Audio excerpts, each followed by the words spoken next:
What is up, Pokemoshpitbeta? This is AnkleBreaker1023 here, bringing you in Pokemon Black and White Wi-Fi battle. This is a UU tier match I had against some guy named Henry, who I found on the Smoke on Wi-Fi Battle Finder, and this is my third time uploading to this channel, so hopefully you guys are kind of like me here, and we're getting used to seeing me around this channel. It's like my third time here. So, looking at team preview, looking at my team on my side, I have a Choice Scarf Flygon, a Sub-Combined Raikou, a Specially Defensive Roserade, Physically Defensive Blastoise, a Physical Attacking little Weavile, then it's like a Sub-Magnetized Magneton, which I really like.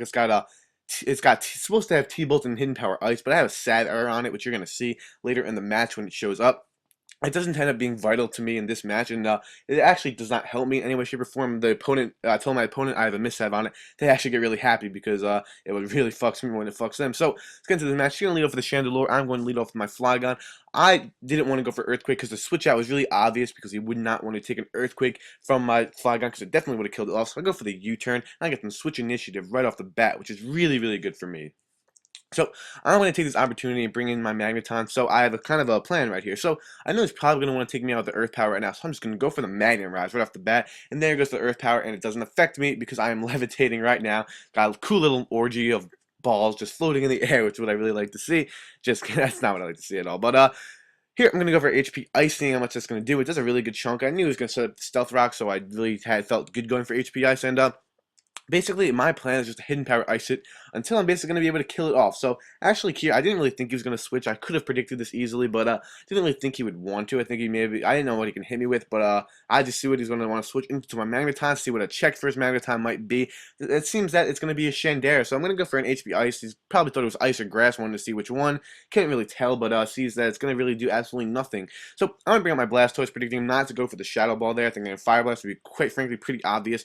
I'm going to go with Blastoise, even though it's physically defensive, I know I can probably take Fire Blast pretty well. So I'm going to predict a switch here and go for a Toxic, and I'm going to actually end up hitting this Mantike, and a Mantike is really weird, but if you think about it, they're going to probably be taking special hits really, really well, because Mantines have really, really good spec attack, and Mantikes, they're maybe with Eviolite or something, I don't know. So here, I'm going to go for the Rapid Spin, predicting him to just, like, I don't even know what he would go for, maybe a Toxic of his own or something, but I just went for Rapid Spin. He actually goes into Chandelure. I'm not sure if he predicted that. If he did, good play, but if he didn't, I don't know.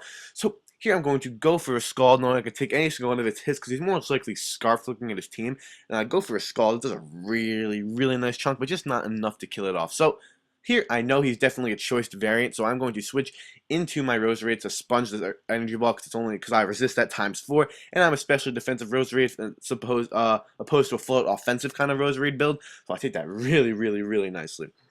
So here, I knew I could kill him off with a Giga Drain, and I didn't want to see what he's going to kind of use as a check for me too, so it's kind of good for scouting here.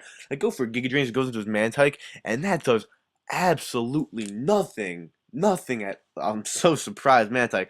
I really don't know why I brought this thing, and maybe because he's taking special hits that well, or maybe just as like I said, maybe he wanted to like get a kill with every Pokemon or something like that. Something stupid, decided to bring it to this game because I just found him on the Smoke on Wi-Fi Battle Finder. But here, I think it's an opportunity to set up my spike. So I decide one layer of spikes. Goes for Scald. He gets the burn. It's not gonna. The burn doesn't really matter. I have natural cure, and I do have rest. If he somehow gets like some item like a flight gem boosted something, I don't know. I'm not scared of this Mantike. I basically just set up my hazards all day, so maybe we'll get 2 layers of spikes. But right now, I actually decides to go for a rest, and he's at a because he doesn't want the Toxic racking up as much. And if I go for Giga Drains and Toxic, he would be done probably in about like 2 turns from now. I would have been dead. So here, I'm thinking that I can start setting up in this guy's face. He is sleeping. He probably isn't going to switch out. He probably just want to see a little bit more of a set. So here, he goes for Rest, and I see a Sleep Talk. So his moveset is Rest, Sleep Talk, Scald, and you're gonna get another hidden power revealed later in the match. But I'll tell you when you see it happen. So here, I know he's gonna definitely want to switch out, and I'm going to take a T-Bolt, and I'm going to go for the substitute on said predicted switch, and I'm sitting in a pretty good boat right here. I didn't want to go straight for T-Bolt because he does have a Nidoqueen, and he does. As what's his name? His Claydol is still alive, so to sponge my electric type hit. So I decide not to go for the Calm Mind here because I know he's definitely gonna be able to break my sub next turn, and I don't want to take whatever hit, and he probably has the Earthquake. So I just go for a T-Bolt. Does a decent chunk to Bouffalon. They do have good special defense, so I'm kind of happy with that damage, but I wish it did a little bit more. I'm pretty sure I'm running Timid, not Modest. But it did a good chunk. So basically, I don't want to take another Earthquake, so I'm going to get out of here, and I'm going to switch into something that would like to take an Earthquake, which would be my Blastoise, which is my physical defensive wall. And I see he's not choice banded, so I know I could be taking him on pretty well with Blastoise. Not too well, because I'm at a really low range of HP already. But he does a really nice play right there and predicts the switch and goes for a substitute. So now he's sitting behind a sub, so that basically means he gets a free hit off me. Well, I just have to try to break his substitute.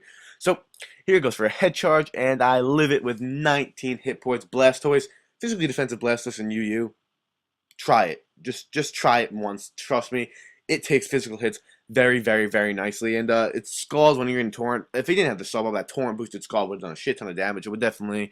I want it to be a little bit of Torrent range hitting, but it's not going to be the case. He's going to finish me off with another head charge, and I'm fine with that because I have a lot of things that are faster than this thing that can easily kill him off. So I'm really not too scared right now. So I decided a good thing would be just go into my Scarf for safe. And he's actually going to go and switch out now. He's going to bring into the Mantine, predicting the Earthquake. I didn't want to go for U-turn because I didn't want to go for the U-turn kill and get that little switch advantage in his favor. So I decided to go for Earthquake. And I'm not like too scared of this Mantine, so I don't really care who he's going to go for. So he's trying to find a time to like wake up. He's gonna go for the rest, and he's not gonna go for the rest. He's sleeping. He's gonna go for the sleep talk. He's gonna pull a rest, and doesn't really get too lucky with his sleep talks right here and any time in this match. So here I know he's gonna switch out again, but I actually don't. I actually think I go for the sub again. I'm not sure. Actually, yeah, I just go straight for the Calm Mind. I don't even bother with the substitute. I just go right for a Calm Mind.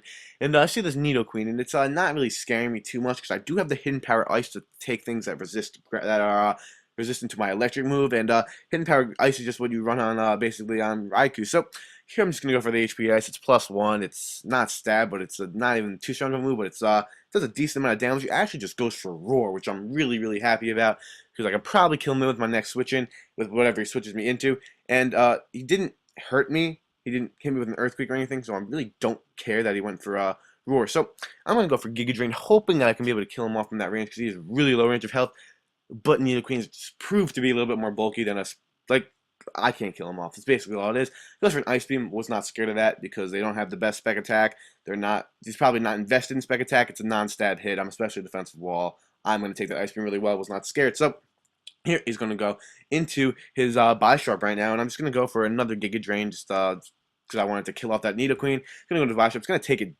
He's going to take it really nicely because I'm guessing it's going to be a pretty more bulky build as you're going to see now.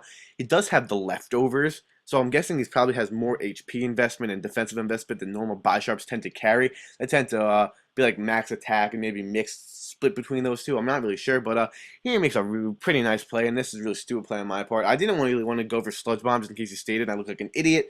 I wanted to go for my stab. I had none other moves to go for, so I went for the Giga Drain, and he actually gets a Stat Sticker, but I'm not scared because I know I am naturally faster anyway. I do have the Sludge Bomb, and I'm just going to go for the Sludge Bomb, which is definitely going to kill him off at that range of health with the stab. It's a high-base power move, and he's at a really low range of HP. So, Bouffalant, if he was a full HP Bouffalant, I would have been scared shitless. He was a yellow HP Bouffalant. I am not too scared at all. So, in back comes the Bisharp. Back in comes the Bisharp. I'm going to go for the Giga Drain. It's going to do nothing, but it's going to go for the Swords Dance. And after you see a Swords Dance, you know the Sucker Punch is coming. I can't rest because I'm at full HP. I don't have HP Fire, and I wouldn't be able to take the Sucker Punch anyway. The only thing I could have done was set up another way of Spikes, which would have been not worth it at that point. I'm just going to let my Rosary die to that Sucker Punch, and I'm not really too scared of this Bisharp because I know I have things that can handle it. So, what I decided to do to handle this thing is I think I can play some mind games with this guy. So, I'm hoping he goes for the Sucker Punch first turn. I'm just going to go for the Substitute, hoping everything's going to be okay and he's not going to get a hit off on me. But he actually decides to predict me. He goes for the Pursuit. So, I'm thinking, okay, I'm going to definitely sub again. And if he goes for the Sucker Punch, great. I'll be at a really nice range of 8. If he goes for the Sucker Punch, like, okay, then I'll be behind the Substitute and I'll be able to kill him off on the next turn. So, I go for Substitute again. And he's going to actually go for Pursuit again. So when I'm thinking in my head, I'm thinking, what would I do as if I was on the other guy's side? If I was on the other guy's side, I would have Sucker Punched right now. But I knew I would have Sucker Punched, so I decide that he's going to go for the Sucker Punch. So I decide to go for another Substitute, basically draining like all my HP. But finally, I am safely behind a sub, and he's got his Bisharp out there. So now I'm in another kind of sticky situation with what I should do. I do have the Calm Mind. I can predict the Sucker Punch to break my sub, and I can have Calm Minded up once to be a +1, and then let him break my sub. But with a T-Bolt, I would have broken the sub with a Sucker Punch. They got T-Bolt off, and I would have definitely killed him off. But as you can see, I should have done that because he lives with a smidgen of HP, but I'm still not too scared of this Bisharp at all.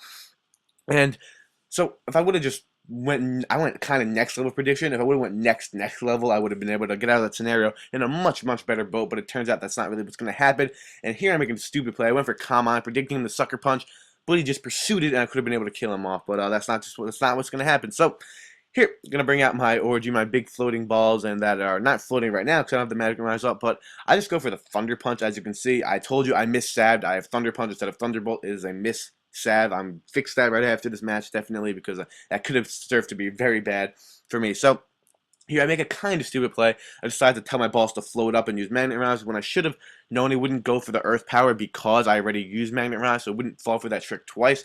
If he did twice, that'd be great for me, but this guy's obviously a much better battler than that, so he's not going to fall for that again. I'm going to go for HPS, bring him low, and I know he's not going to be able to hit me with whatever he has. Ice Beam, doing jack shit to me, and basically just thinking about taking me out with another HPS on the next turn. So that is exactly what's going to happen. He decides he rather wants to safe switch into one of his last. He's got 3 pokes left, but they're all at a really.